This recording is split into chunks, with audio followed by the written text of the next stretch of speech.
So let me ask you this, Chris. So what's the most valuable negotiation technique or strategy that you've ever learned, and why is it so valuable? Because you know a lot of them. One of the simplest ones. All right, let's go with simplest. Mirroring, repeating the last three words of what someone just said. The last three words? Yeah, the last three words. Just repeat the nice job, Dean. I know what you're doing to me. I know what you're doing. How dare you just fell for it right away without even. How dare you?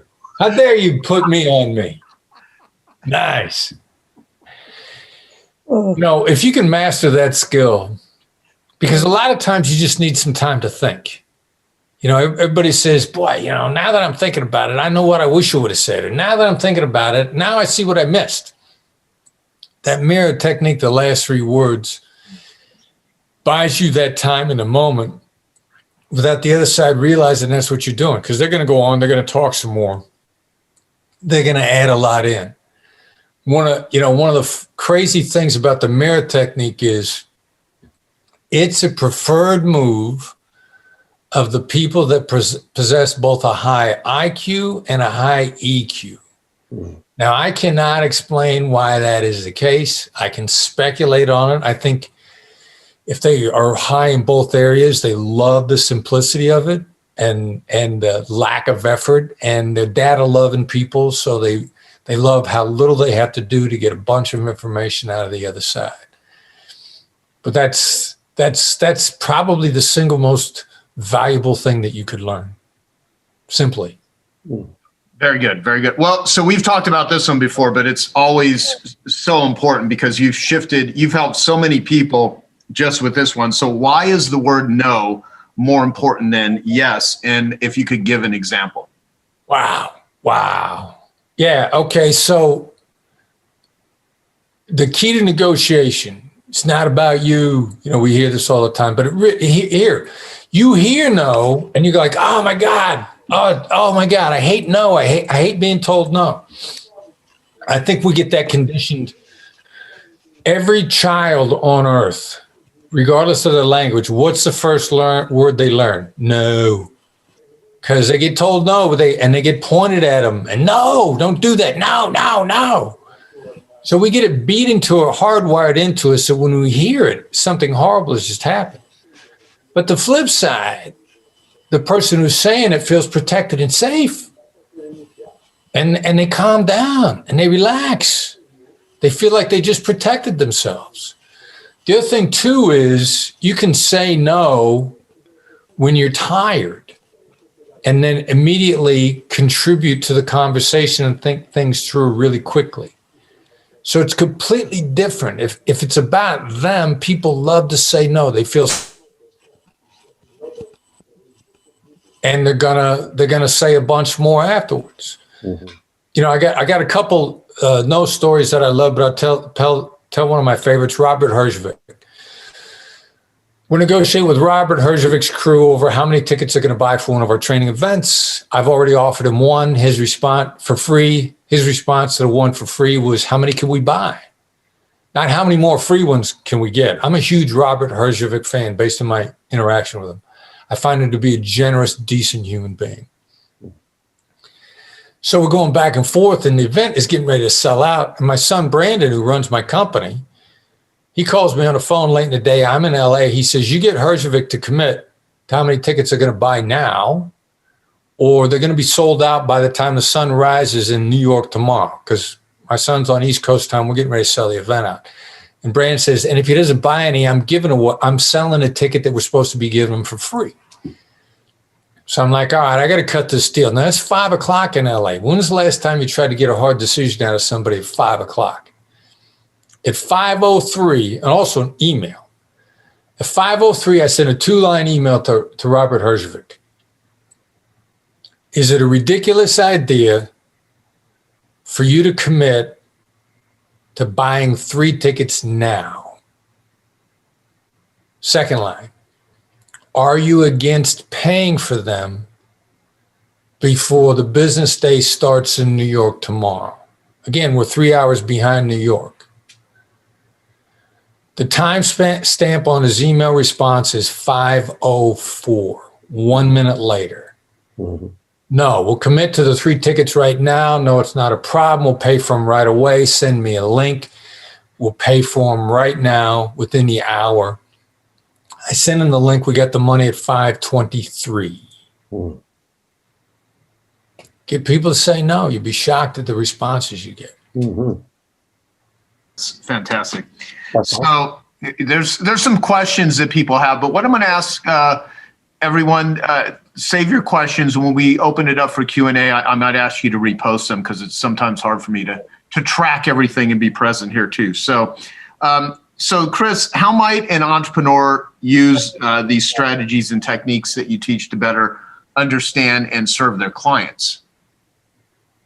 Well, yeah. I mean, first of all, in simply understanding them better will help you serve them. All right, so let's say you're the favorite. And let's say that they're elf. They're not half. They want you to dial into them. You want to be open to a better deal, which is you tailoring your services to them so that it better serves them and it's more lucrative for you. Because, first of all, I'm going to presume that everybody on this call believes the same thing that I do, that you over-deliver. So, first of all, if you're over-delivering, you were bargaining whatever you were charging anyway. Which means if you tailor your service, your good of service, so that it's a better delivery for them, you're worth even more. Yes, you want to get what you do. No, don't be greedy. Don't grab with both hands. But when you provide a service that's worth it, you are entitled to be paid.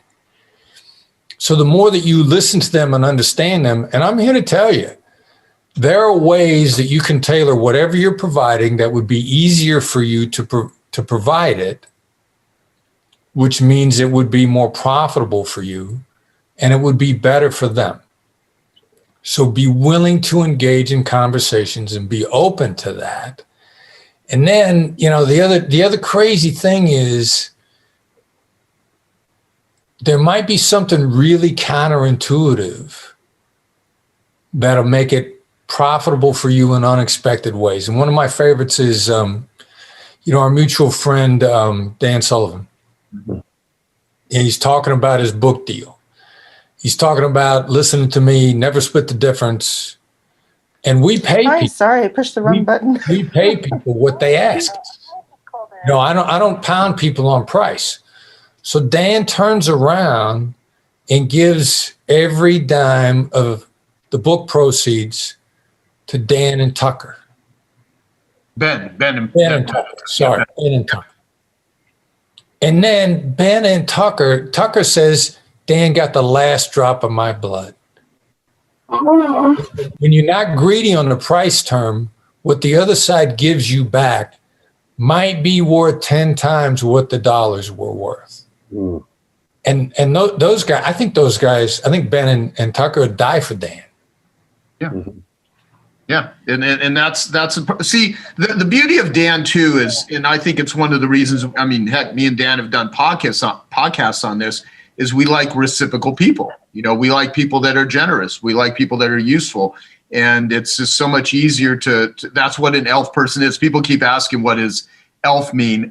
ELF is easy, lucrative, and fun. And half is hard, annoying, lame, and frustrating. It's actually a term I got over 20 years ago from my friend Mark Schneider, who unfortunately passed away earlier this year. But I heard him say ELF years ago, and I said, I'm going to develop that into something, because I started thinking of all the different business methodologies you can use in terms of marketing and the stuff that me and Dean Jackson teach on I Love Marketing. It's ELF marketing. It's automated. It's robotic. But then I started thinking, how do you can filter everything through an ELF filter? What are people? What are projects? What are things that you're doing? Are they easy, lucrative, and fun, or are they hard, annoying, lame, and frustrating? Sometimes people can be hard, annoying, lucrative, and frustrating. not all money's created equal. So ELF is a really great filter, and I'm super happy, Chris, that you're referring to that, because I think it just offers some framing. So yeah, I mean, this is once you become skilled at utilizing what Chris is teaching and what he's talking about here, you will find a lot of things in your life that were difficult become more ELF, and that's the whole goal, is to bring ELF to people in all areas of their entrepreneurial endeavors. Yo, I'm gonna jump in real quick, because there's one more tangent I want to go on to on half and ELF. Okay. Before you fire your half clients, and we just shifted into this recently, we got a couple of deals that were proposed to us, and they were half deals. Before we walked away, and I had this conversation with my son, Brandon, and everybody else in our company when it came up. I said, what's the counter offer that would make this an ELF deal? Before we walk, maybe they don't know that this is half. Maybe they don't understand it. Yeah. And there's a pretty good chance of the chances are that they're going to offer you a half deal because they don't know any better. They can't help themselves. There's a whole bunch of reasons. I said, let's counter with what would make this an ELF relationship. At that point, there's no doubt in anybody's mind what we're looking for. And they have the option to take it or leave it, and we have the option to take it or leave it. And we turned a couple of deals around with that by simply countering. Instead of saying goodbye, so long, we said, all right, here's what would work for us. Here's what would make us want to do business with you forever and make us want 10 years from now, look back on the last 10 years and say, that was cool. Mm-hmm. And we threw it out there. And the batting average is actually pretty high on that. We don't counter offer their offer term by term. We construct what would be great for us and how we would love to do business with them before we walk. And you'd be surprised at how many people will embrace that because they just didn't know any better. Do you ever have situations, Chris, where you look outside of the scope of what will be the immediate terms that are on the negotiation to draw in other things that might tip things some way or be an influence? I was just thinking about that, how, Yeah, that's a great question, man. I'm glad you brought that up. We're trying for that all the time. And, how do you know what you don't know? Mm-hmm. What we'll do is we'll start to say, let's brainstorm this a little bit. Like, here's some ideas that people have gotten in the past. Mm-hmm. We start throwing out wacky stuff that people brought up. And that will kick their brain into gear. So, yeah, try to kick them into a collaborative brainstorming process to look for how to get outside the scope. But I mean, I love that question because that's absolutely what everybody should be doing. Hey, I hope you're enjoying this video, and I want to let you know that I have a new book that's come out, and if you'd like to get it absolutely free, there's a link below in the description, or you can wait till the end of this video, or you can simply go to joesfreebook.com and you can get a copy there. I got a question for you, though, that I think will help kickstart everything. So imagine that I own a business, doing well, but I know I don't have my marketing, especially my branding and positioning. Right? I see a lot of people, a lot of authors we work with who have good businesses, mm-hmm. and their branding and positioning is bad. And through the book process, we have to actually unpack that a little bit, which is not what our process was designed to do. It just kind of happens. But if I'm in that position, successful business, my positioning, marketing is not what I want it to be, my brand and my message, where do I even start thinking about that? Because a lot of them I see, they're almost overwhelmed thinking about anything about messaging or branding. So what do I do? Walk me through the thought process. Yeah, for sure. And Tucker's being modest because he's legit one of the best in the world I've ever seen at this. So love jamming with Tucker on this. He said three things: marketing, branding, and positioning, and actually another one, messaging. So start with positioning, and this is where Tucker starts with all of his authors. A lot of you have worked with Scribe. If any of you haven't, before he starts with any author, he says, what's the positioning? And the simplest way to start positioning is opposite adjectives and an XY graph. So you all have paper in front of you, draw a vertical line and a horizontal line. Positioning is the beginning of all marketing. And for positioning, you want to own opposite adjectives. So I'll give you a simple example. If I say, what are the two competitors to, let's say, the post office, who would you say? FedEx and UPS, exactly. FedEx and UPS. So draw a vertical line and then draw a horizontal line. You want to choose opposite adjectives for your business, and we're going to do it for FedEx, UPS, and the Postal Service. Opposite adjectives are adjectives like fast and slow, expensive and cheap, exclusive and open. TED, the TED conference, is very exclusive. Toastmasters or even TEDx is fairly open, right? These aren't right or wrong. The idea is not to choose the right one. The idea is to choose two opposite adjectives so that you're in a quadrant completely by yourself. So FedEx owns fast and expensive. There's an arrow in the FedEx logo to remind you that they're fast. And they're happy to own expensive. If I need to mail a Rolex to Tucker and it's got to be in Austin by tomorrow, I'm not using the Postal Service. They own fast and expensive, and they're happy to. Now, the Postal Service is happy to own slow and cheap, the exact opposite of fast and expensive. If I'm going to mail a birthday card to my grandma and I'm a week early, which I never am, I could just buy a stamp and take it to the Postal Service. So yes, they're competitors, but they're really not competitors at all because FedEx is over here and the Postal Service is down here. Now, when you do this, most entrepreneurs, they get all excited about doing this exercise and then they choose opposite adjectives. We're amazing and they suck. We're awesome and they're terrible. No, the positioning graph has to, you basically should be able to hand it to your competitor and have them go, yeah, the Postal Service knows they're cheaper and slower than FedEx, and FedEx knows they're faster. So that's positioning. And there's a whole book, Jack Rees and Al Trout. It's kind of fascinating, the book. It's one of the best marketing books of all time if you want to go down the rabbit hole. But that's the summary of the book, is that XY axis and opposite adjectives. Plot yourself and all of your direct competitors on that. And then say, how are you different? And what two words do you want to own?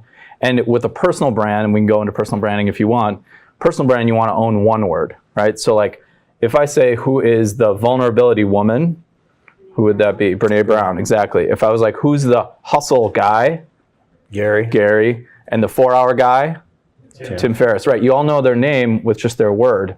So with a personal brand, you want to own one word. With positioning your business, you want to own opposite adjectives, so 2 words. Does that make sense? Awesome. Positioning. Positioning by The Battle for Your Mind by Al Rees and Jack Trout. Very good book. Incredible book. Yeah. But the funny thing about that book is it's written in the early 80s, and he talks all about how many marketing messages we're being bombarded with and how busy the world is and how distracted we all are. And it came out in like 82, right?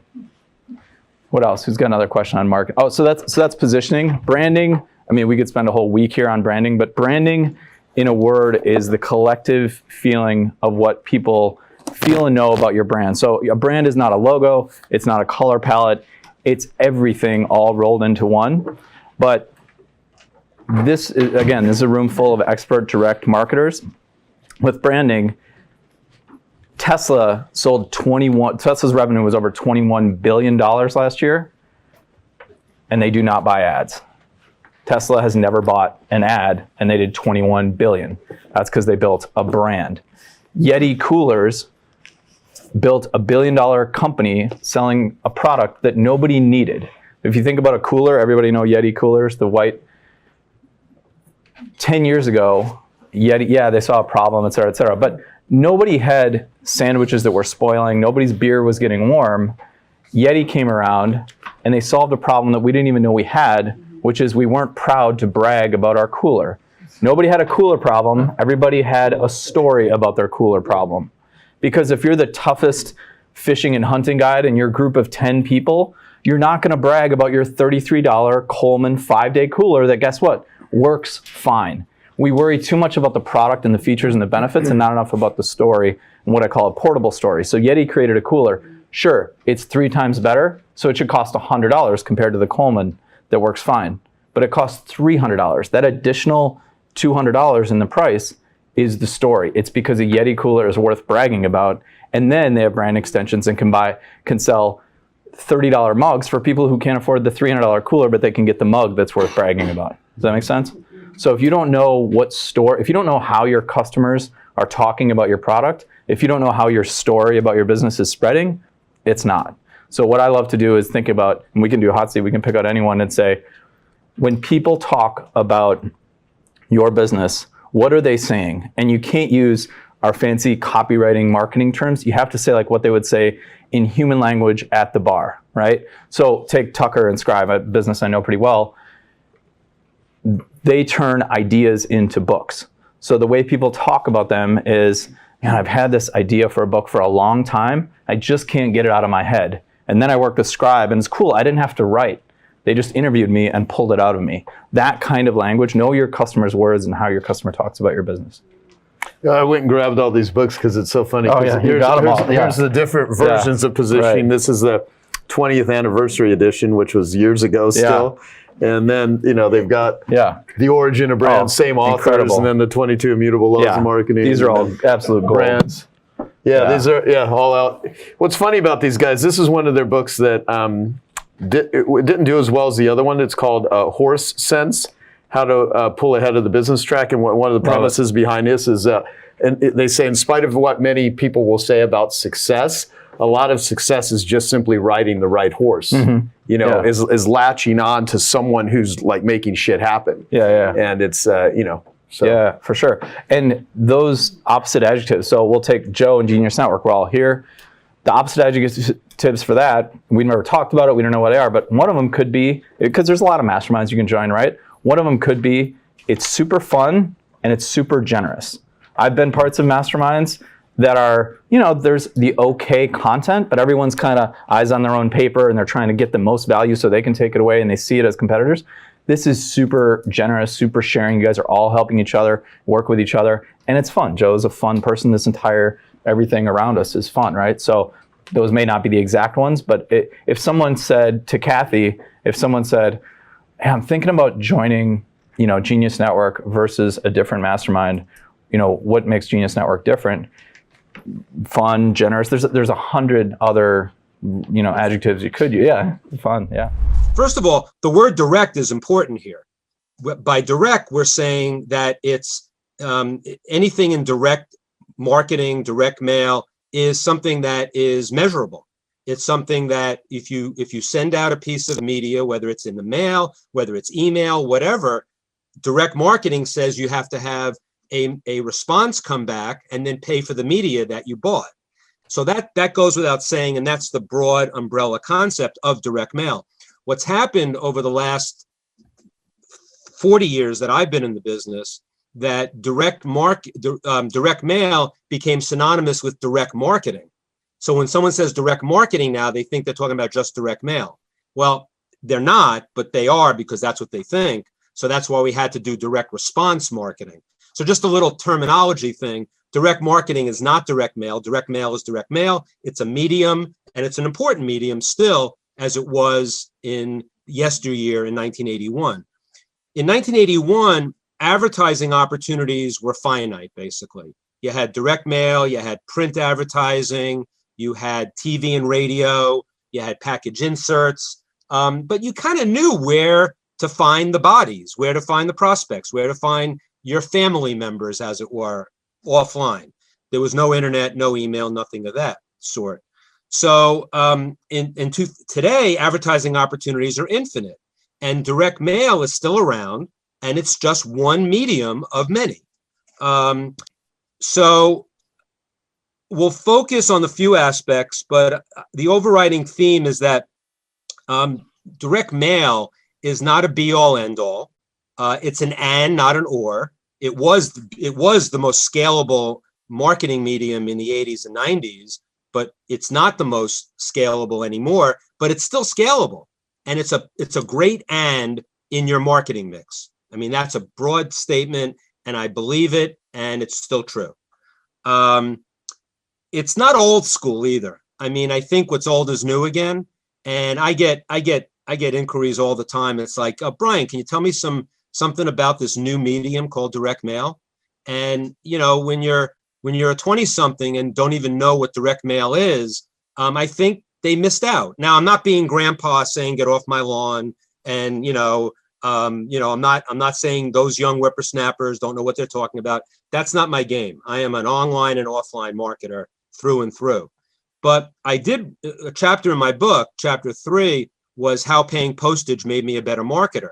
Not because direct mail is the be-all, end-all, but because the discipline that it took to do direct mail in the 1980s and 90s before you hit send, meaning that before you mailed millions of pieces of mail with printing, there's these things called printing and postage regarding direct mail, and that creates a barrier to entry that you can't do it at home by yourself. It's like making sushi. You can make it at home if you want. I wouldn't recommend it. So I do believe that it's more about direct mail is a medium that you're going to have customers or prospects on your list that's where they're going to want to be met. You want to meet your customers and prospects where they want to be met, not where you think you want to meet them. And you got to have a variety of sources to do that. In my book, I also talked about O to O to O, which was online to offline to online. And I'll just read this quickly. This will set up our session. So O to O to O, always be aware of the life cycle of a new customer entering your world. They can start in either O, online or offline, then be directed to the alternate, and then pull back to the original source, that O, where they started. So there's no one thing. The most dangerous number in business is one employee, one source, and one medium would be a disaster. And there are a lot of online marketers today that they have their entire business on Facebook, and Facebook shuts them down, and then they're out of business. So direct mail is just another one of those mediums that you can go into to create a variety so that you're diversified in case something goes awry. We last saw you in the room with Taki's event back when you came out here to Australia. Yes. Right. So good to see you again. The question kind of surrounds around tracking the intangible, or even like sales or marketing around the intangible. Because as you know, Joe, like for our business, like in health and wellness and helping people to feel better, quite often it's like it's so easy to forget feeling good or tools to feel good. So one would be like around being able to measure or track results in feeling good, and being able to use that in like a marketing context. And just to give you some more context, Dean, the tool we use is breathing. It's about breathing, but it's not really about breathing. It's what the breathing gives you. So that's been the challenge for us, has been that you do something that's so simple that everyone has some awareness of. Mm-hmm. But when you actually get into the practices, they have a profound effect, and they rise, all boats rise with that kind of thing. So it's been hard for us to kind of pinpoint exactly what it will do, because the results are different for everyone. Different points for everybody. Well, it's interesting because reminds me of, I heard one that we have one word for snow, and the Eskimos have so many 50 different words for snow, because there's all kinds of distinctions and granular things that you need to be able to know about what type of snow it is, right? And so I think that for most people, breathing is like snow. It's just got the one word for it, right? That we don't know. One of the greatest things for quantifying qualitative things, because that's essentially what you're trying to do, is if you can point out what some of those distinctions are that you're looking for, and people a way to find themselves. Dan Sullivan has maybe one of the best scorecard systems, the only scorecard system I know of for quantitating or quantifying qualitative things. So if you were to think about the 7 or 8 most important elements of breathing, and have, the way he sets it up is you have little description of where you would fall on a progression from you're failing at this one, or you're frustrated with this one, or you're winning traditionally with this one, or you are transforming, which is a lot of times people who might think they're winning, they're in column 3, that, right? You give yourself a score from 1 to 12. So you can be 1, 2, 3, or 4, 5, 6, or 7, 8, 9. But you give yourself a score for the statement that fits the most for you right now. So this was how you would describe who's failing at that element of breathing. Then somebody who's frustrated with it recognizes that they want to do better in this one. They recognize it as a problem and they want to do better. So we give them an opportunity to give both the score where they are right now and the score where they want to be. So you could rate yourself, I'm a 4 now, but I want to be a 12. And in column 4, when you kind of describe the best possible outcome of applying this principle or this mindset or this activity or this whatever distinction you're making about breathing, because I don't know anything about what you're talking about, but I know that you know what those kind of distinctive elements are, that even the people who think that they're winning at that wouldn't recognize that they have a problem. Sometimes reading column 4, transforming, they don't even know that column 4 exists as a possibility.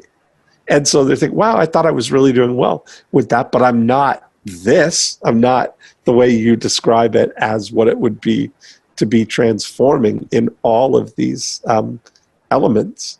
And so when people fill out a scorecard like that, that gives you the basis for a conversation.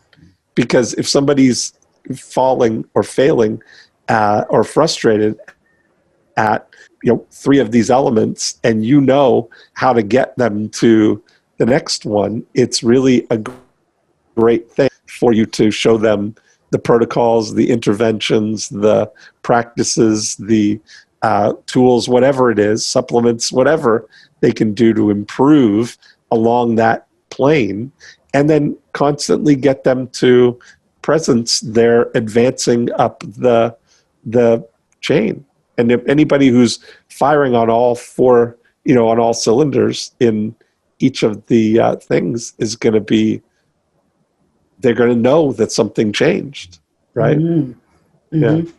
Yeah, that's very helpful. Thank you. Especially the distinction for the qualitative, getting that down. And is that used as like a lead magnet?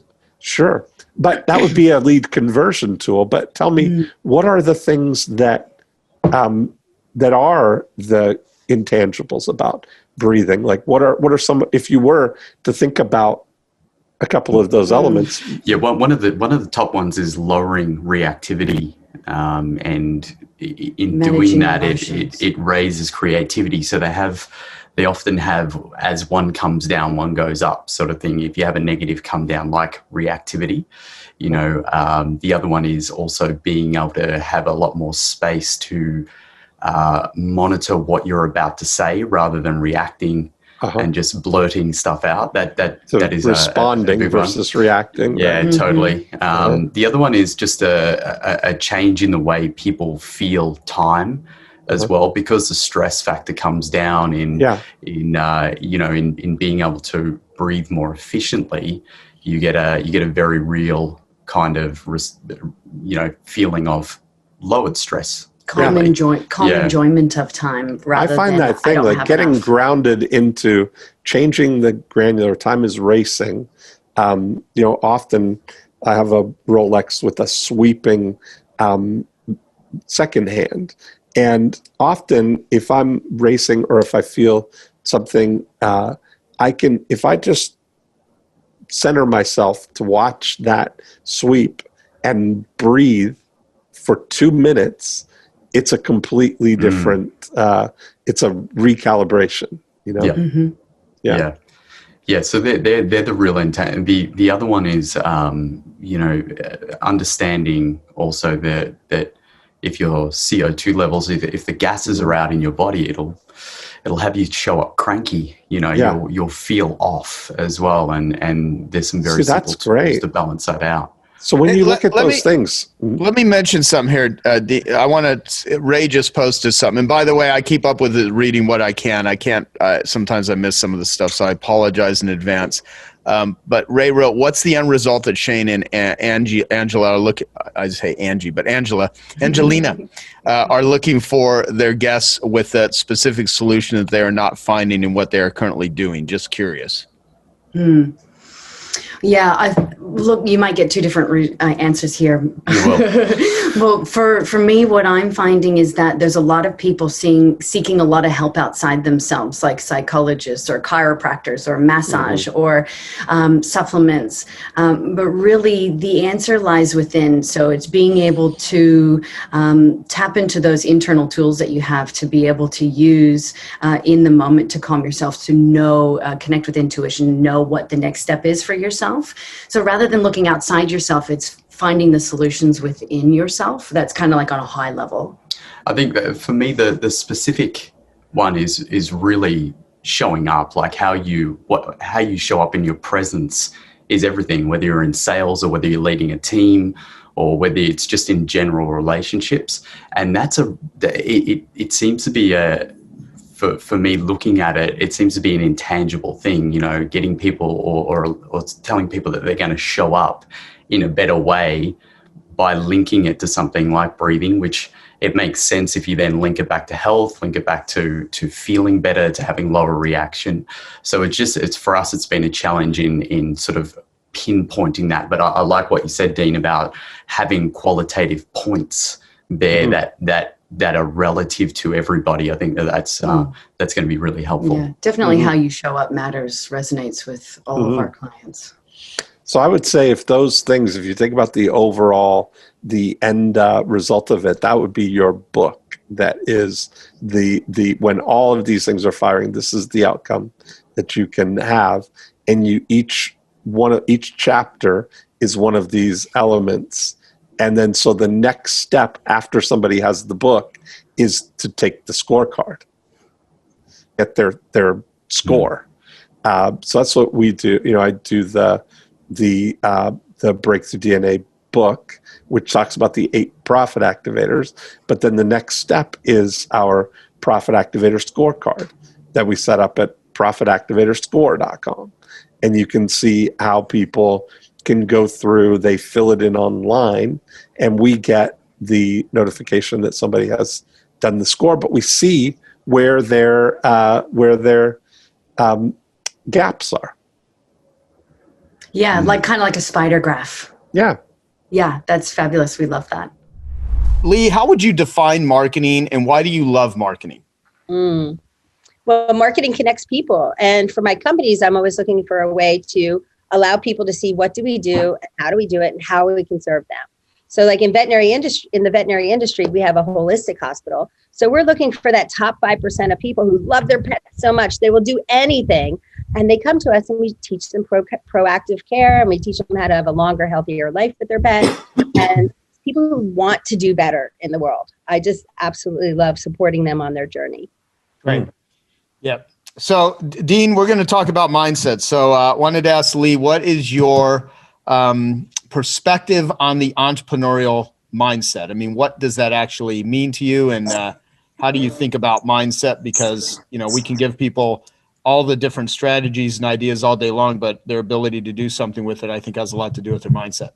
100% starts in mindset. And we actually just did a 5-day auction online, a 5-day challenge online. And one of the things that we learned is the very first day we brought in a mindset expert to help the entire community have the same frame of reference around how to approach things. And the first thing is, you know, I start every single day in a gratitude circle, sometimes with my team, sometimes with my family, but every single day I'm looking for the good. I'm looking for the things to celebrate. And I realized that in anything, you could look at a perspective one way or another. You could look at it that it's empowering you and helping you have a better life, or you can look at it that it's hard and a struggle. And everyone's going to have things that are difficult and struggles, but how do you convert it to something that's more empowering in your life, right? A friend of mine, Brandy Gilmore, taught me years ago to look at my stories, whether it's in work or personal, look at my stories. And as I'm telling a story, looking for the piece that's most powerful and most amount of love for myself, and stop the story there. Don't continue the story to when something went wrong or something didn't show up or somebody disappointed me. She says, wire stories in your brain so that it's the most empowering, filled with the most love, so that you're carrying those stories forward with you. Yeah, great. So, well, all right. So with that, let's talk about something that me and Dean have spent hundreds of hours discussing on I Love Marketing, which is how to get more customers. So what are some of the best ways that you've discovered in your careers, your businesses to get more clients? More That's a good customers? question. 20 years ago, I bought a veterinary hospital that had already been around for 40 years, right? So it was 2001. It started in 1961. When I bought the hospital, it had 3,500 current clients. In the following 10 years, I took that 3,500 and turned it into 25,000 clients who literally came and saw us in person, one at a time. And what I learned is it really is consistent action every day. Every single day, we had different ways that we reached out. And in the center of my mind map, it says attracting new clients. And then we had 13 different ways they could find us, right? We had a mind map, 13 days, 13 ways. And the reason there's 13 ways is because there's 13 weeks in a quarter. And every week we deep dive on one of them. One might be networking, one might be JVs, one might be social media. Doesn't mean we ignore the other ones, but each week we deep dive on one and get really crystal clear on our plan for that quarter. And then we repeat it the next quarter. But it started with the mind map I wrote maybe 20, 25 years ago, and I still use that foundation. But in 2008, when the market crashed and veterinary hospitals were empty, they had hallowed halls, they were taking clients and making them part-time employees, we were bursting at the seams. And the group was wondering, like, how did we always have more clients coming in, even in a down market? And it was because consistently every single day we were doing marketing things every day, no matter what. Something I would test might be Facebook ads in another city and then count how many new clients we got from that city. But I made it fun for the team too. I will give them ways that they can participate, kind of gamify it. At the front desk, how many calls did they close and turn into appointments? For the team, how many people came to us from Yelp and counting it and seeing how they converted it. And the more we gamify it, make it fun for the team, and they get to win as well, the more fun it is for me. Love it. Well, you're quite familiar with ELF. Go ahead, Dean. What were you going to say? I was going to say that's a lot like iPower, like getting your team members involved in the process.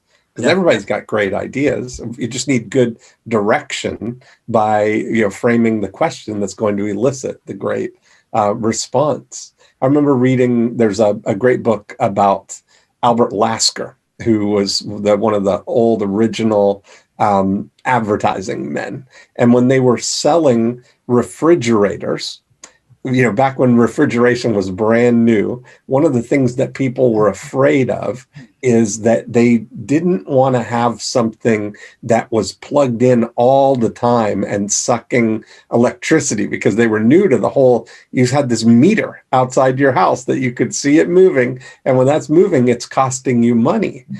So people were weighing the benefits of having refrigeration versus their fear of this bottomless pit of electricity spend.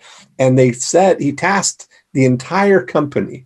He said, we need some phrase that makes people comfortable with Frigidaire as the brand that they can trust for refrigeration. And somebody who was like the equivalent of in the mailroom came up with the idea of that every Frigidaire is equipped with meter miser technology.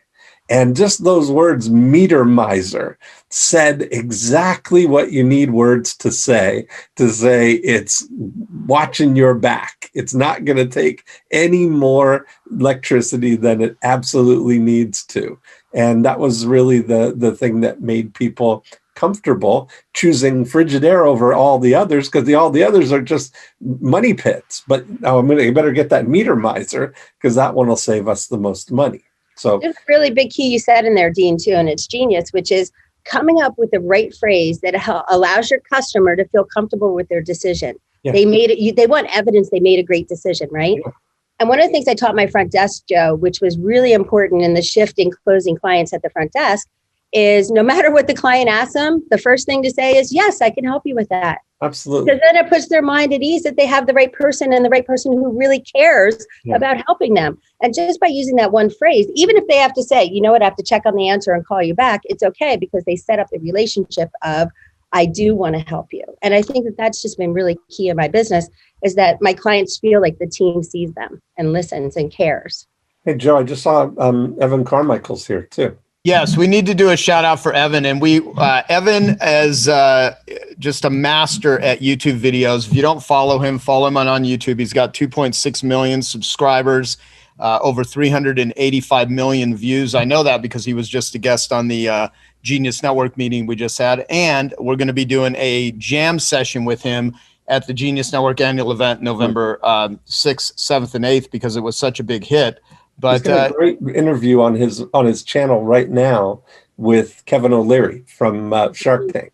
And he brilliantly did a two-parter with him, where it's one half of the interview on his channel, one half on Kevin O'Leary's channel. So it's a great model for collaboration there. Well, Evan, why don't you pop on and explain what that is, and then post it in the link so people can watch those interviews. And if there's anything that you want to say to either make fun of Dean or to ask Lee or mention anything, feel free, wherever you're at out there, bouncing on his trampoline. I'm sure. Where are you at right now? I am on my trampoline, and I just discovered Dean is a fellow Torontonian, so we can't make fun of him. We got to only show love. Shout out to Lee and her website too, because I was on it and she's got this. If you haven't seen Lee's website, I popped it in the chat, and it's this epic video across the top of her coaching and speaking and with Oprah and high-fiving. And it's like, wow, how did she do that? I gotta get Lee's website people on board. But I think that's a great. Joe's on there too. Joe, you made your appearance. You're like right after Oprah on there. It's awesome. The link, I don't know where the link is. I'm sure it's somewhere off my YouTube channel. But Kevin O'Leary is trying to grow on his YouTube channel, and he wanted to do something. He wanted to do more collabs, and he happens to be in Toronto as well. He wanted to do something in person because all of his stuff has now been, remote and COVID era. And so we connected, and we did a 2-part series. We had 2 hours or so of time to talk. And what we did was we took questions from both of our audiences. What do you want us to answer? And then we went through about 11 or 12 questions, and we put half on my channel and half on his channel. And since I edited it, or my team was editing and filming it, we took our favorite questions and then gave him the rest.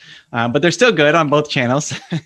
And one of the great things you can do on YouTube is there's a thing called an end card, which in the last 20 seconds of every video, you can call things out and it's clickable. So that could be your PDF download, that could be your lead magnet, that could be sign up for your email, that could be your website, that could be your offer that you want to send people to. And so what we did was we did a thing at the end where we said, hey, if you want to see part 2 of this interview, go check it out on Kevin's channel or on Evan's channel. And we called it the Kevin and Evan show for that day. And it's just ready to do collaboration. So anybody who's doing YouTube, I always love Genius Network events. They're great, amazing people, huge, warm hearts here. And so I'm looking forward to the annual event and jamming out with all you guys. Awesome. Yeah, awesome. Yeah, and there's a bunch of Genius Network members that are here too. So Evan's going to do a whole session on just how to really build and grow a sustainable YouTube channel. So, which is awesome. So Lee, you know a lot about ELF, easy, lucrative, and fun. Running an ELF business versus a half business, which I refer to as hard, annoying, lame, and frustrating. What does an ELF business mean to you? Because you tend to have a lot of fun in what you do. It's true. And that is the actual criteria when I'm taking on a project. Is it easy? Is it lucrative? Is it fun? And my team knows it as well. They run it through the same filter. I actually spoke to 8,500 event planners last month, and I drilled this home so much that one of them sent me a gift with Lee Richter, easy, lucrative, and fun. I'm like, well, it's actually Joe Polish, but I give you credit, but they just have heard it so much because I think, why make it anything else than easy, lucrative, and fun, especially at this time in my life when I have so many choices. And that is literally the filter I go through first for every project. It has to meet those 3 criteria. Seems so simple, but there's things that don't meet that criteria, and I cut it out. Yeah, I love it. And that term was given to me by my friend Mark Schneider, who recently passed away. And, it has been a great criteria on not just marketing, because I've actually trademarked ELF marketing, right? And so if you do use it, you have to give me credit, or else we're gonna just sue you. Really? No, I'm kidding. Well, it depends. We may sue you. It depends if you totally plagiarize my shit. But I love the term ELF, and I recommend using it as a criteria. Use it as a process, and it's helped me. I used to think of it just as marketing, doing automated robotic types of marketing methodologies, but I now apply ELF to people, projects, anything, because if it's not money, is it easy, liberating, and fun? I even apply it into my personal life. So I'm going to take next year as a sabbatical.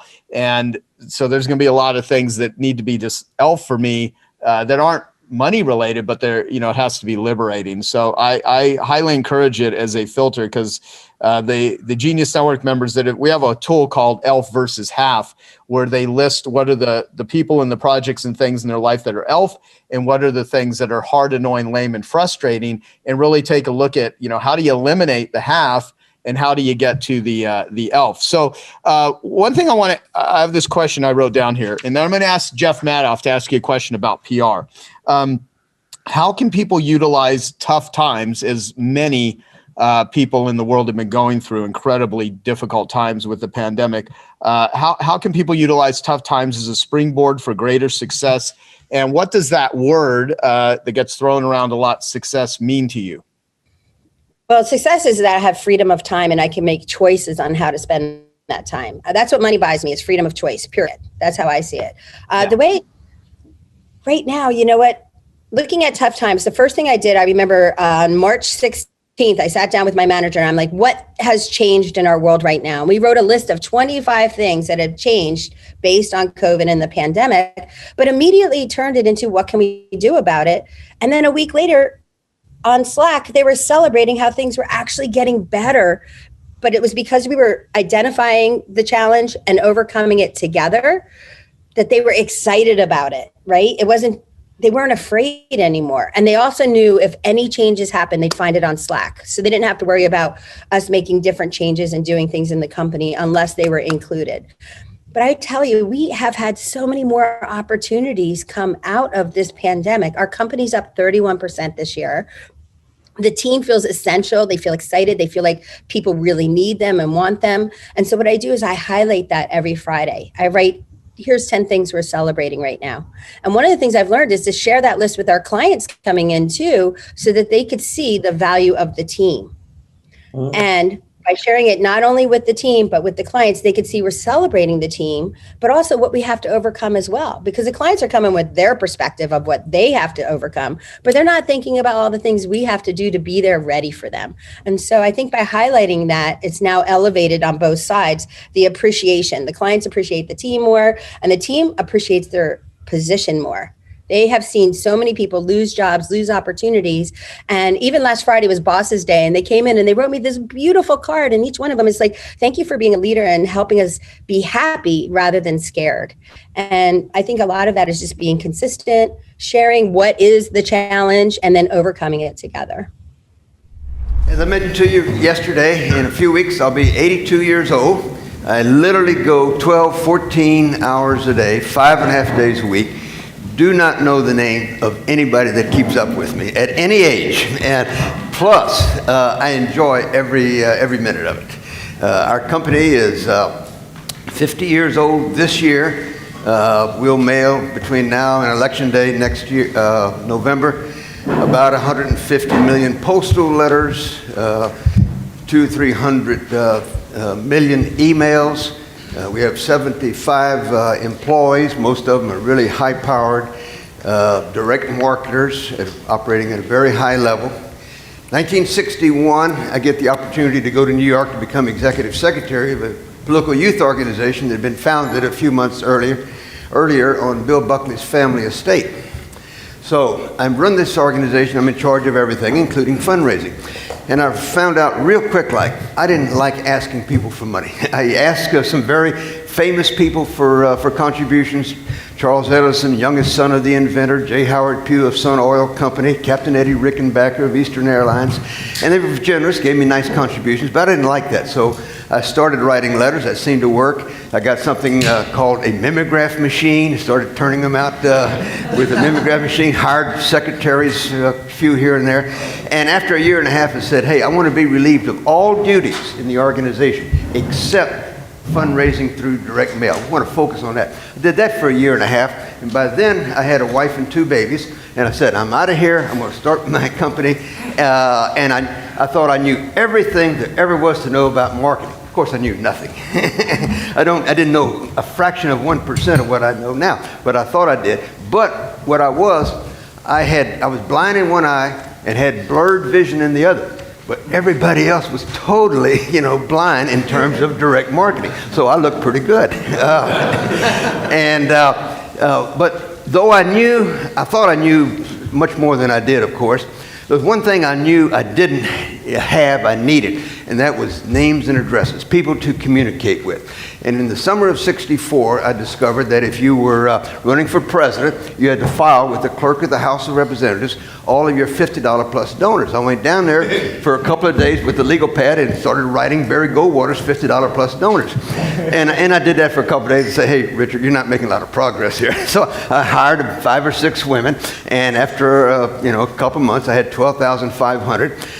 It gave me the courage, the confidence to quit a good job with a wife and 2 babies and to go where no one had gone before. No one had literally done political fundraising through postal mail before.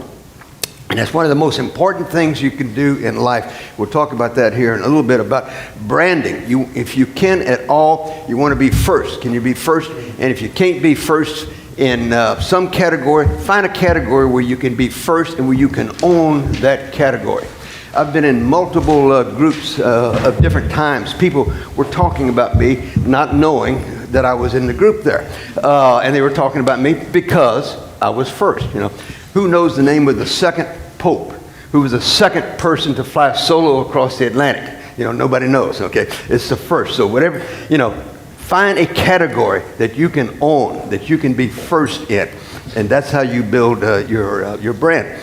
So anyway, I did that for the next 15 years and had no competitors, basically. And by the way, I caught a lot of criticism because I was doing something no one had ever done before. And I was regularly attacked on CBS, ABC, NBC, CNN, New York Times, Time Magazine, and Republicans and Democrats. The establishment was coming, really hard at me. But all of the criticism stopped within a few hours. And the few hours was election night, November 1980. That's what Viggory has been up to, okay? And so the left had been relying mostly for their campaign funds on involuntary sources, the union dues, corporate foundations, etc. And so they ran out there real quick and tried to duplicate what we had been doing. And I told my conservative friends, don't worry, it's taken me 15 years to do what I'm doing here, and besides, I'm smarter than they are, so it's going to take them 20 years to catch up with us. Not so. And within 3 or 4 years, in my opinion, the left caught up with the conservatives, and to this day, they do a far better job, the left does, than the right does in marketing. Think of the 2008 campaign. Obama had 3 million donors to his campaign. I haven't been able to see numbers for 2012, but it's something north of $3 million, plus 10 million additional names of his supporters on email. Huge. Republicans had nothing like that. And so, as a general rule, to this day, the Republicans are not doing the job they need to do to be competitive with the Democrats. So, one of the things that I do to this day, at age 82 in a few weeks, as I said, I spend 2 to 3 hours every day studying marketing, okay? I don't need to do that, but I do. 2 to 3 hours, 6 days a week, studying marketing. And that's the one thing I can leave with you more than anything else. Study marketing. I don't know of a competitor that I have on the right that spends 2 or 3 hours a month studying marketing, okay? I've developed something that I call Viggory's 4 horsemen of marketing. You've got to get these 4 things right. And get them right, life is downhill, the wind to your back, pretty easy. Get any of them wrong, you're going uphill, the wind in your face, highly unlikely you're going to succeed. And I'll explain each one, but just the 4 things briefly are position, differentiation, benefit, and brand. Position is nothing more than a hole, H-O-L-E, in the marketplace.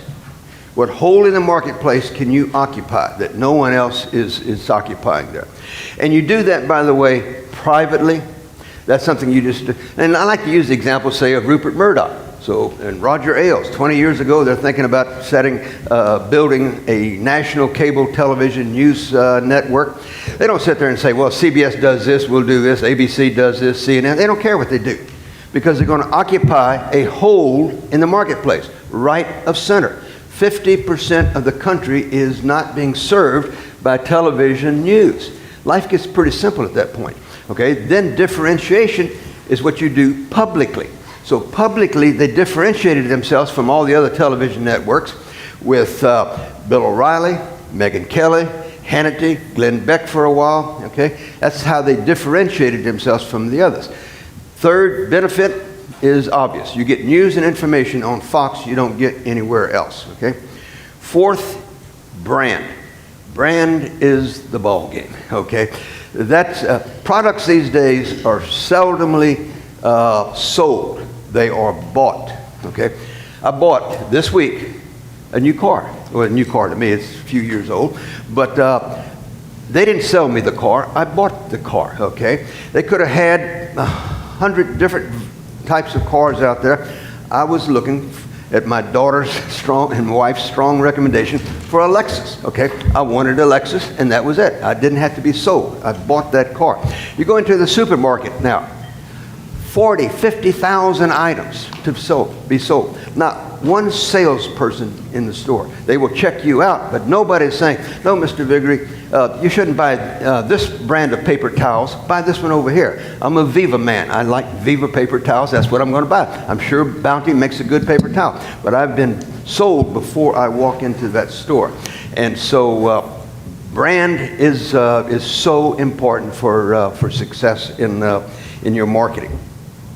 So position is what you do privately.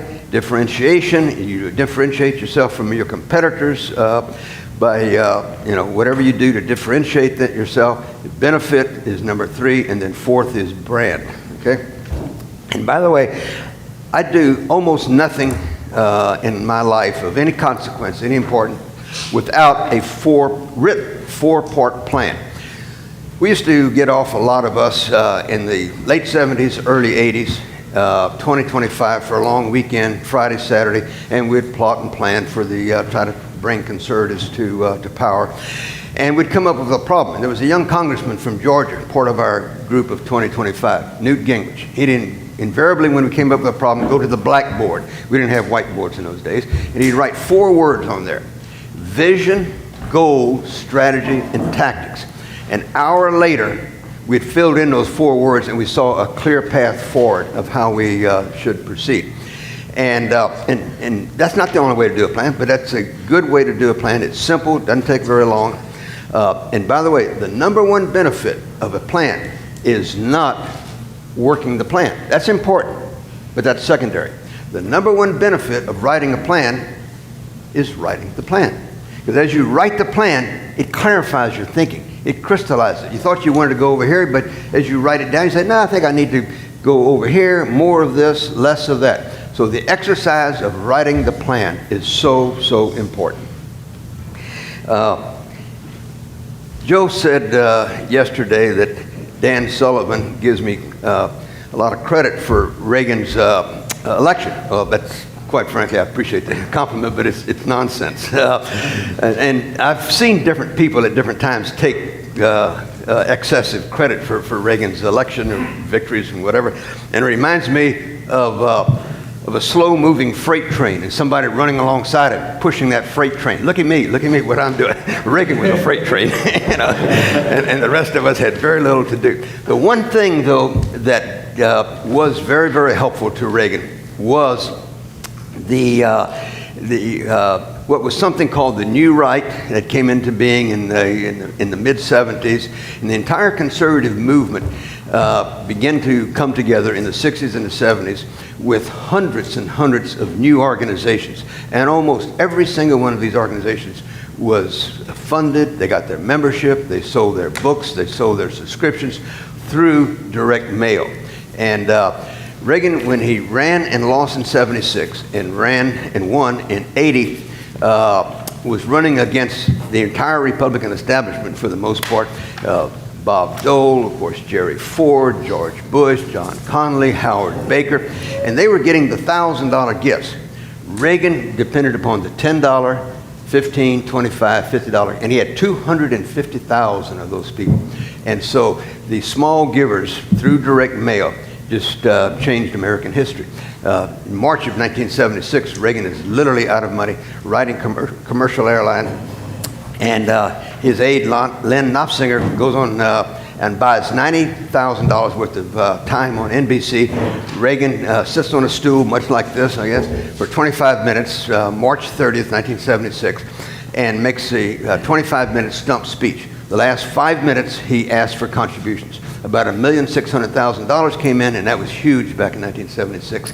Turned his campaign around, allowed him to go to Kansas City that summer and get 49% of the vote against the sitting president, and propelled him onward in 1980 for success. And if he hadn't been able to do that in March of 76, he would have never been the candidate that he was in 1980.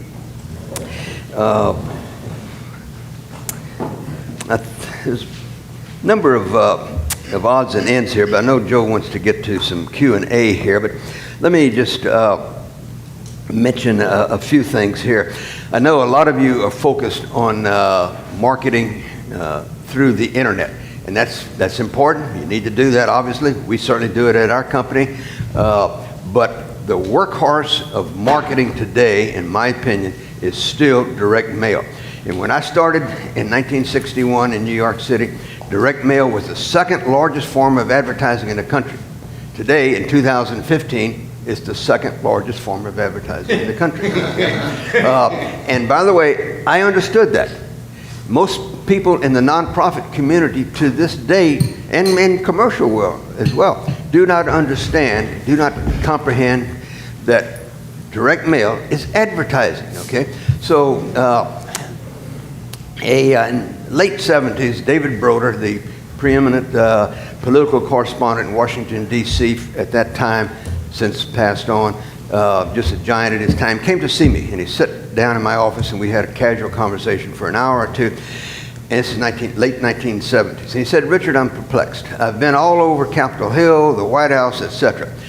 The Democrats have almost a 2/3 majority in the House and the Senate, got the White House. Nothing is happening for the Democrats. They're not able to pass their legislation." And said, "I've been to Walter Mondale's office, the vice president. He can't help me. Nobody knows what. Do you know what's happening out there?" Well, I don't know, David, if this will be of help, but I began to explain to him what we were doing. Mailing 100 million postal letters a year, doing this and that, all under the radar. And when we were mailing those 100 million letters, we were very focused on passing legislation, mostly in those days trying to defeat the Democrats' proposed legislation. Jimmy Carter, I saw him in an interview just this week complaining about, he announced in March, April 1977 that he wanted to change the election laws in 4 ways. It's been devastating to the Republicans, like instant voter registration. You just show up on election day and say, "I live down the street, I'm going to vote." Federal financing of elections, etc.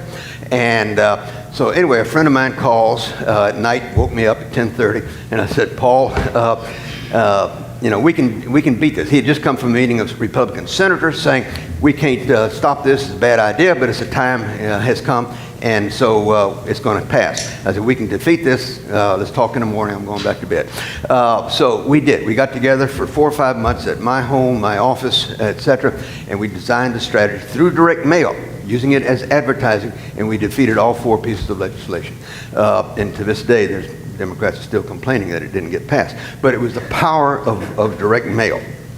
Just briefly, a few high points. There were some very good questions submitted to Joe here, but most of them weren't dealing with a lot of the weeds of direct mail. So I may get these questions here, but I'll just briefly say, long letters outpull short letters. Counterintuitive. And by the way, most of what we know about direct mail is counterintuitive. You don't want to go to a doctor with an appendicitis attack and say, doctor said, let's go into surgery right away. Great, doc, whatever you say. By the way, where'd you go to school, medical school? Oh, I didn't. I'm just a natural appendix puller. It just comes to me. And funny, my father was a natural appendix puller, and his father. It said, no, you're looking for a deviant at that time, okay? It is deviant behavior to lay somebody on a table and cut them up and do what doctors do, okay? So what we do is learn behavior. Most people, and you have to be careful about direct mail. It's very expensive. It does great and wonderful things, but it can also be very, very expensive, and you can lose a lot of money because people say, well, I learned to write in the first grade. I know where they sell postage stamps. What's the big deal? No, it is a big deal. And that's why I spend 2 or 3 hours every day studying marketing. So just if you're going to do a big marketing campaign, get a professional involved. It'll reap great benefits for you. So long letters, I pull short letters. Short paragraphs are better than long paragraphs. Use 1 or 2 syllable words. Don't use big words that stop people in their reading. If it was a wonderful book called The Man Nobody Knows, written back in the 1920s by a congressman at the time. He was a major advertising executive. And the man nobody knows was Jesus Christ. And he described how he communicated with 1 and 2 syllable words. Christ didn't use a lot of 3 and 4 or 5 syllable words. Write to 1 person. You may be sending it to 1 million people. Write to 1 person who is a likely prospect. Summarize your whole mailing, if you can, in a PS. Test, test, test. Test headlines, test offers, test price. A lot of you have names of your organization. Doesn't mean anything. So sometimes you'll need what we call a tagline, a sub-headline. Joe, I like these coffee cups and these glasses, but Genius Network doesn't say anything.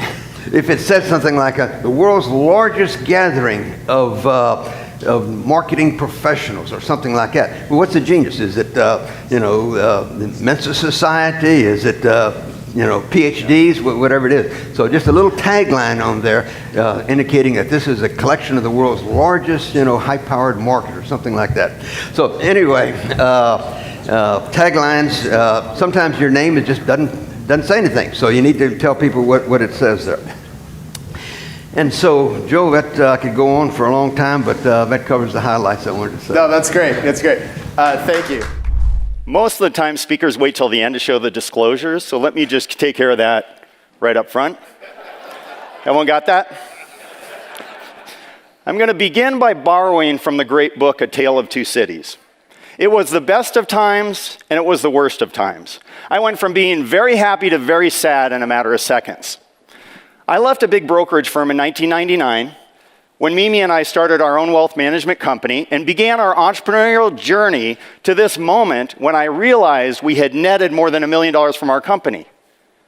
But just when I was getting excited, I scanned down the tax return to see how much we had paid in taxes that year. And I remember thinking to myself, you could buy a pretty nice home for that much money. And then I was overcome with doubt. Doubt about the way I was managing our own wealth. Had we hired the right professionals on our team? Was I making mistakes? Was I missing big opportunities? And even though we lived a great lifestyle, was it sustainable? You have to remember at that moment of time, I thought I knew everything there was to know about wealth management for entrepreneurs. So I started asking other wealth managers I respected, and I kept hearing the same traditional answers. Then I heard about something called a family office, the way billionaires manage their wealth. And luckily, I got introduced to a family office in New York City. I jumped on a plane, I flew out there, and I met with the CEO. And we hit it off, we just connected. And he shared with me how they would hire the best accountants, attorneys, legal, tax, insurance, and investment professionals working for that one billionaire and his family as full-time employees. I knew immediately that this was the best way to manage money for entrepreneurs. There was only one problem. You need about $200 or $300 million before that makes any sense. Then I thought, I wonder if I could create a virtual family office at a fraction of the cost for entrepreneurs like me and my clients who are making great money but don't yet have $200 million in assets. I needed it. It didn't exist, so I created it. First for my own clients and our family, and now we do it for every new client. I'm going to cover 3 things with you today. I'm going to cover the Entrepreneur's Virtual Family Office. So this is the structure, how you should think about your wealth management as an entrepreneur. I'm going to go over stress testing, which billionaires do and you should too. And finally, I'm going to cover some questions you can ask yourself for a self-assessment to see where you are in your wealth planning journey. First, the Entrepreneur's Virtual Family Office. If I can get a slide up here. There we go, perfect. So here's the framework I want you to think about things. I believe that entrepreneurs are the reason for everything great in this country. You're the reason for the economy. You're the reason for innovation. You're the reason for giving. And I believe you deserve to make rich real. Now that means different things to different entrepreneurs. So to one entrepreneur, it might mean something as simple as flying first class or flying private. For another, it might mean taking 3 months off a year to travel the world. For another, it might mean knowing that your great-grandchildren never have to worry about the cost of an education. And for still others, it might mean serving a cause you care about, both while you're on this planet and beyond, which for Dave Asprey is 180 years. In my 24 years of helping entrepreneurs, to make rich real, you need 3 outcomes. You need absolute confidence in your team. You need max wealth, both inside and outside your company. And you need sustained wealth. I meet entrepreneurs all the time. They had a huge exit, they made a lot of money, and they squandered it. Because as Joe said in the intro, it's a different skill set to make money than to keep money. Hey, I hope you're enjoying this video, and I want to let you know that I have a new book that's come out, and if you'd like to get it absolutely free, there's a link below in the description, or you can wait till the end of this video, or you can simply go to joesfreebook.com and you can get a copy there. To get these 3 outcomes, there's 3 main drivers. Entrepreneurs love to grow, but I'm going to leave that to third. The first is protect, moving from vulnerable to secure. Manage, which is moving from uncoordinated to worry-free. And finally grow, the part you're excited about, moving from incremental to exponential. So when you protect and manage, you get absolute confidence. When you manage and grow, you get maximum wealth. And when you grow and protect, you get sustained wealth. For each of these, protect, manage, and grow, I created 3 catalysts. And this is where the work is really done. First, asset protection. This is having a plan so your assets can't be taken by a lawsuit. Second is wealth transfer. So making sure the right people get your stuff and money when you're done with it at the right time and the right way without ruining your kids. If you don't have kids, your wisdom as an entrepreneur should be passed on through stories and videos. And then finally, the time energy shield. You should have a wealth manager on your team that protects you from other professionals, pitches, and projects. Under manage, business value. Your business is the most valuable asset you have. You need to get a business valuation to know its worth. You need a monetization strategy, which could be a high multiple exit, or it could be turning your company into mailbox money, where you live a great lifestyle and you go out to the mailbox and pick up a check. If you're under 30, ask an old person at your table what a mailbox is. So we can move to the next one. The next is the wealth wheel. You're going to pick up advisors and professionals over your life as an entrepreneur. You're going to pick up an accountant, you're going to pick up an attorney, you're going to pick up an insurance agent. Often they're not all A players. They're not talking to each other. And the worst part is you're in the middle trying to manage that team, and you shouldn't be in the middle. And then finally, the linchpin partner. This is who holds the whole thing together. This is a wealth manager who has 3 distinct qualifications. First, a specialization in working with entrepreneurs. Most financial advisors are generalists. Second, experience in working with entrepreneurs, at least 10 or 20 years. And third, a fiduciary standard of care in all dealings with you.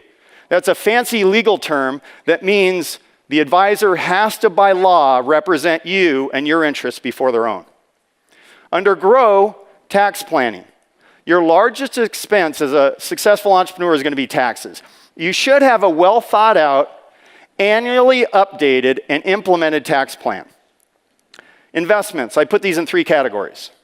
Private equity, real estate, and stocks and bonds.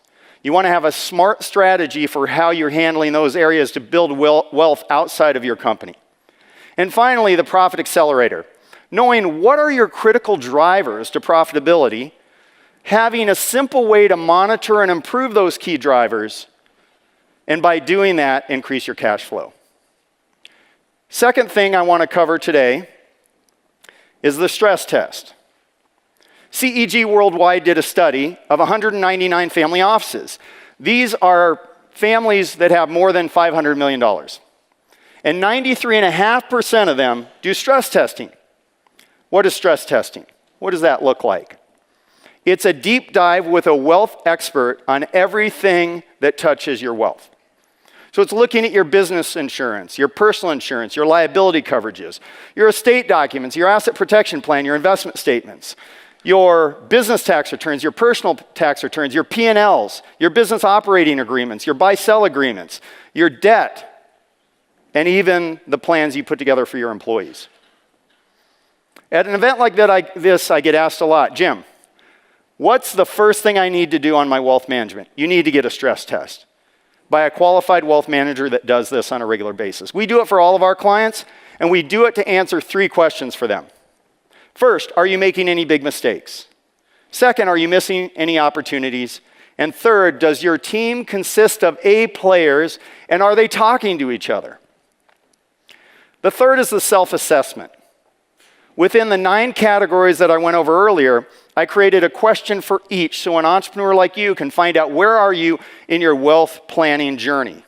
I only have time to go over 2 today of the 9, but let's do this together. So question 7 of 9 is this. How convinced are you that your annual plan for paying less tax is delivering on all the legal opportunities available to you? This is 1 to 10. 1 is bad, 10 is excellent. So 1 might be, every year the US Treasury sends me a birthday card. I hope that's not you. And a 10 would be my plan is second to none. And most likely you're somewhere in between 1 and 10. Question number 5 of 9. How confident are you that you could completely forget about your wealth management and still know for sure that your wealth team is proactively driving your wealth forward? A 1 would be it's a hot mess. And a 10, totally confident. We created for the 9 questions the Make Rich Real scorecard, and this is my gift to you. Go to makerichreal.com and you can get the scorecard. There's no required opt-in.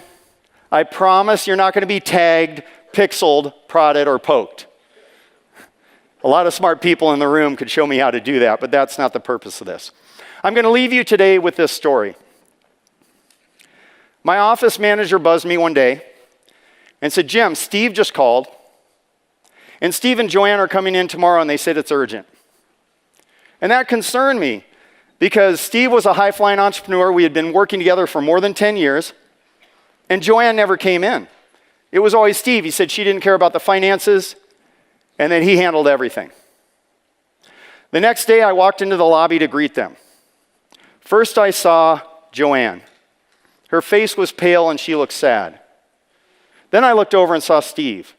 He was in a wheelchair, and his hair had fallen out. And I knew immediately that Steve had cancer. No one mentioned the elephant in the room. I got them back into my office. And as soon as we got settled, Steve went into the meeting like normal. Started talking about our plan and the strategies, about the professionals on the team. And when he finished, he looked at me and he said, very matter of fact, Jim, I've got pancreatic cancer. I only have a couple of months to live. Can we go over the part of the plan where I'm not here and it's just Joanne? I looked at Joanne and she had tears streaming down her face. So I went over the plan, the way it worked without Steve when he's gone. And when I finished, I looked at Steve and I was surprised to see this look on his face.